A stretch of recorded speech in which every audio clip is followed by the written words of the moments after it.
যেই ডায়াগনোসিস টেস্টটা করতে আসলে কস্ট হয় 150 টাকা, সেখানে যখন চার্জ করবে 1500 টাকা, দ্যাট ইজ রং। এবং সেই জায়গাতে আসলে রেগুলেশনে, যেটা এক ভাই বললেন যে রেগুলেটরি পার্সপেক্টিভ চিন্তা করতে হবে। আর আমরা যতই বলি না কেন, আমরা যতক্ষণ না পর্যন্ত হেলথ ইন্স্যুরেন্সটাকে ম্যাস লেভেলে নিতে পারবো, ততদিন পর্যন্ত আসলে আমরা এই সাধারণ মানুষজনের জন্য করতে পারবো না। আমি এখন মনে করি যে যতই আমরা বলি না কেন লোকে ভলেন্টারিলি ইন্স্যুরেন্স প্রোভাইড করবে। আমি জাস্ট একটা ছোটো আইডিয়া দিয়ে শেষ করি। Why don't we tag taxation, income tax taxation with the insurance? আমার এনবিআরই দায়িত্ব নেই। NBR can be an agent of insurance. Say for example একজন লোক যখন 5,000 টাকা মিনিমাম ট্যাক্স দিচ্ছে, সে তার থেকে 1,000 টাকার একটা ইন্স্যুরেন্স টাকা নেয়।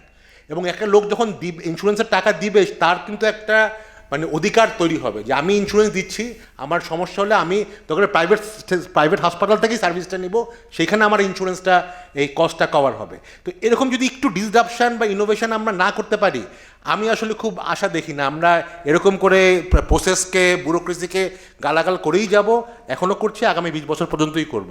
আমাদের একটু ইনোভেটিভ ডিসরাপটিভ অ্যাপ্রোচ দরকার হবে। আমি শেষ করছি, ধন্যবাদ।